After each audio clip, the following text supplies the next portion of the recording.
Your boyfriend can't come to New Year's, Dad said. We don't want that around the kids. I replied, then I'm not coming either. Mom texted, good. More food for us. 6 months later, we got engaged. When his family, who owns a $47 million hotel chain, paid for our $280,000 wedding, and my parents weren't invited. I was standing in my parents' entryway with a foil pan of baked mac and cheese warming my palms when my dad leaned in like he was doing me a favor and said, your boyfriend can't come to New Year's. Behind me, my son Noah bounced on the balls of his feet, already wearing the plastic top hat he'd picked out at the dollar store. He was 8, quiet in crowds, the kind of kid who watched first and spoke later. He'd spent the whole car ride practicing the countdown in a whisper. I blinked. What? Dad's voice stayed flat. We don't want that around the kids. Noah's smile slipped. Not a dramatic cry, just that instant shut off like someone dimmed a light. My throat tightened so hard I tasted metal. I stared at my dad's face, the face I'd spent my entire life trying to please, and I heard myself say, calm and clear. Then, I'm not coming either. My mom was behind him in the hallway, already irritated, already done. She didn't even pretend to be surprised. I didn't argue. I didn't beg. I just turned, grabbed Noah's little overnight bag, and walked back out into the cold. By the time I buckled Noah into the car, my phone buzzed. Mom, good. More food for us. I sat there with my hand on the steering wheel, staring at that text until the screen dimmed. Noah looked out the window like he was studying the frost, like if he focused hard enough, he wouldn't have to feel anything. Did I do something wrong? He asked. That question was the real punch. Not my dad's words. Not my mom's childish little jab. That soft, careful question from a kid who was always trying to take up less space. No, I said, and my voice came out steadier than I felt. You didn't do anything wrong. He nodded like he wanted to believe me. Then he went quiet again. And in that quiet, I finally admitted what I'd been refusing to name for years. This wasn't just about Lucas being not welcome. This was about me finally not being useful in the way they preferred, because as long as I was the family helper, the family fixer, the family walking wallet, my personal life didn't matter. But the second I asked them to treat the person I loved like a human being, suddenly I was bringing something around the kids. I drove home with my jaw clenched so tight my cheeks hurt. And I already knew this wasn't going to end with me simply skipping a party. I'm Carrie. At the time, I was 34, living just outside Charlotte, North Carolina, in a small townhouse that always smelled faintly like hair product and vanilla candles. I was a makeup artist. Weddings, photos, theater gigs, anyone who wanted to look like a more rested version of themselves. I'd built my business from nothing after my divorce. My ex-wife and I split when Noah was a toddler. We co-parented fine, but my parents acted like the divorce was proof I was defective. Like I'd embarrassed them. Then a few years later, I fell in love with a man. My parents didn't use slurs. They didn't have to. They used tone. They used silence. They used phrases like, we just don't understand why you have to make it your whole personality. Even when I wasn't making anything a personality, I was just living. Lucas and I met when I did makeup for a charity gala. He was there helping with the event, sleeves rolled up, actually working, not posing for photos. He had this calm, steady way of moving through a room like nothing could knock him off center. He asked about my brushes like he genuinely cared. He remembered Noah's name after meeting him once. The first time Noah spilled juice on Lucas's shirt, Lucas just laughed and said, buddy, I've worn worse for less. Noah liked him immediately, which meant I liked him even more. My parents, on the other hand, treated Lucas like a bad influence, like he was a loud neon sign that would confuse children simply by existing. And the thing was, I might have swallowed that disrespect longer if it had only been aimed at me, but it wasn't. It always bled onto Noah. Little things at first, family photos where my sister's kids were pulled front and center, while Noah got placed off to the side like an accessory. Birthday parties where there was always an oops we didn't realize he'd be here, 2 extra slice of pizza comments like he's sensitive, isn't he, said with that smile adults use when they're not asking a question. I kept telling myself it was awkwardness, generational adjustment. I kept telling myself they would come around, and I kept paying for things because in my family money was the language of love and control, all wrapped together. When my dad's truck needed repairs, I paid the mechanic directly. $1,450. When my mom said the property taxes were higher than expected, I transferred $2,000 and told her not to worry about it. When my sister needed help with daycare for just a month, it turned into 6 months, $300 a week, every week, automatically. There was even a joint account I opened with my mom after she cried about not having a cushion. It was supposed to be for emergencies. Somehow the emergencies kept happening right after I got paid. I told myself it was family. I told myself it was temporary. I told myself it was better than fighting. But standing in that doorway on New Year's Eve, watching Noah's face fall because my dad decided Lucas was that, I realized something simple. I had been buying a seat at a table that still wouldn't set a plate for my kid. New Year's Eve had always been my mom's thing. She loved control, loved planning, loved assigning dishes like she was running a catering business that year. She'd texted a full list. Bring mac and cheese. Bring sparkling cider. Bring the little plastic horns for the kids. And Carrie, don't make this weird. That last line wasn't about food. It was about Lucas that we'd already agreed Lucas would come late. After finishing a small bridal trial he'd squeezed in for extra cash, he wasn't even going to stay long. Just an hour. A kiss at midnight. A normal holiday moment. I didn't think I was asking for the moon. Apparently, I was. After my dad said Lucas couldn't come, I walked out and drove home. I didn't cry in the car. I didn't scream. I just drove, hands steady on the wheel. Like if I stayed controlled, I'd stay safe. Noah sat in the back holding the little paper bag of party favors he'd packed himself. 2 noisemakers, 2 hats, and a tiny envelope of glitter stickers. He'd been excited to give 1 hat to Lucas and 1 to Grandpa. That was the part that gutted me. He was trying to include everyone. He didn't understand why adults couldn't do the same. When we got home, I put the mac and cheese in the fridge, still wrapped in foil like a sad leftover of a life I kept trying to force. Noah sat on the couch and turned on a cartoon, volume low. I went to my bedroom and stared at the wall for a full minute before moving. Then I grabbed my laptop. Not because I wanted revenge, because I finally wanted peace. The joint account with my mom opened in my banking app with 1 click. Balance, $9,842. That money was supposed to be for emergencies, but the last 3 withdrawals were $600 for kitchen cabinet deposits, $450 for my sister's tires, $300 for groceries. None of those were emergencies. They were expectations, and with a clarity that felt almost calm, I knew if I let tonight slide, the next line would be easier for them to cross. First it was don't bring him. Then don't talk about him. Then don't let Noah talk about him. And my son would learn that love was something you hid to keep other people comfortable, that I wasn't teaching him that.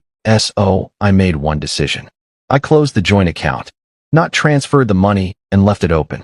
Not froze it to think about it. Closed. I clicked through the prompts, read the warnings, and hit confirm. A final screen appeared. Account closed successfully. I stared at it longer than I needed to, like it might evaporate. Then I set the laptop down, walked back into the living room, and sat beside Noah. He didn't look at me right away. Can we still do New Year's? He asked quietly. Yeah, I said. We can. He frowned a little. Just us. I thought about Lucas, probably wiping powder off his hands and driving across town, expecting to walk into my parents' house and be quietly tolerated at best. I swallowed. Just us tonight, I said. Then I added, because Noah deserved the truth in kid-sized pieces, and tomorrow we'll do something with Lucas. Noah nodded and leaned into my shoulder like he was tired all the way down to his bones. At 11:58, we watched the countdown on TV. At midnight, I kissed Noah's forehead and told him I loved him. No big party. No forced smiles. No pretending. And it was still better than anything my parents were offering. The fallout started before the champagne had even gone flat at my parents' house. At 12:17 a.m., my mom called. I didn't answer. At 12:22, my dad called. I didn't answer. At 12:45, my sister sent a dramatic paragraph about ruining the holiday and making it about you again. At 10:03 a.m., my mom texted, "Did you really leave us hanging like that over him?" I stared at the word him like Lucas was an appliance I'd brought without permission. Like my relationship was a reckless hobby. I didn't reply. I put my phone face down. The next morning, while Noah ate cereal in his pajamas, my mom texted again. The account won't let me log in. Call me. So the line had shifted. Not we're sorry. Not your dad shouldn't have said that. Not tell Noah we love him. Just, The money isn't working. My stomach dropped. Not from guilt, but from how predictable it was. Noah looked up at me. Is Grandma mad? I kept my voice steady. Grandma's having big feelings. He nodded, like he understood adults had storms inside them too. When he was distracted with his Legos, I sent one message. I closed the joint account. I'm not funding a family that treats my partner like a problem. And I'm not bringing Noah around people who talk like that. 3 dots appeared immediately. Then my mom replied, wow. So you're choosing your lifestyle over your parents. There it was. The script that I didn't debate. I didn't explain. I just replied, I'm choosing my child's safety and my own dignity. Then I muted the thread. Not blocked. Muted. Because I didn't owe them an audience anymore. Lucas came over that afternoon with takeout and a bag of party hats from the grocery store. He didn't knock like he was afraid of taking up space. He walked in like he belonged, because he did. Noah ran to him and held up the hat he'd meant to give him all along. Lucas put it on immediately, tilted it, and said, how do I look? Silly.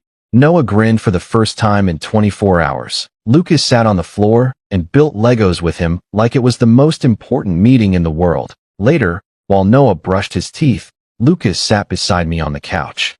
I'm guessing it was bad, he said gently. I nodded. My dad said you can't come around the kids.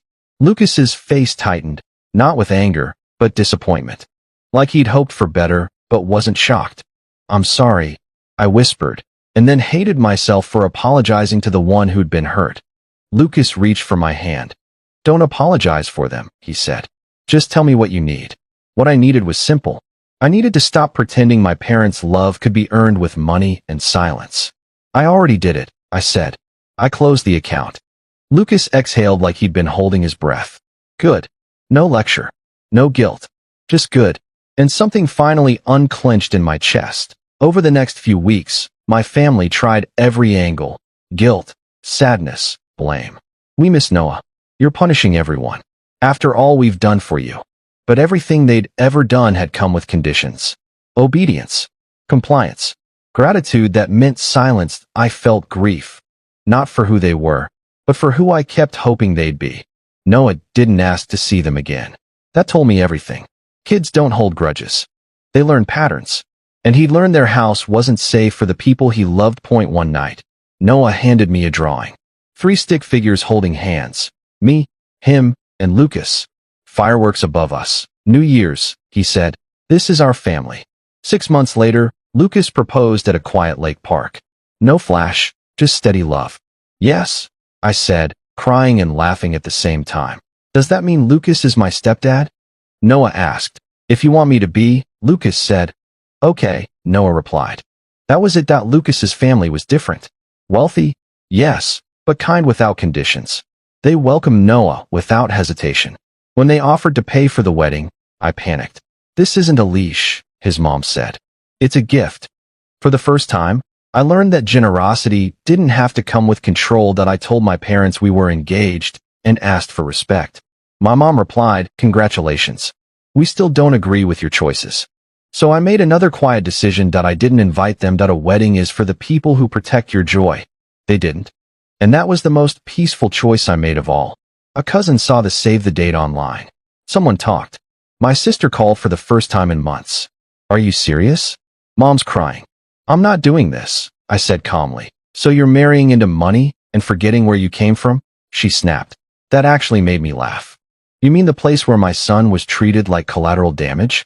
Where my partner was called that? She went quiet, then said, Dad was protecting the kids. No, I said.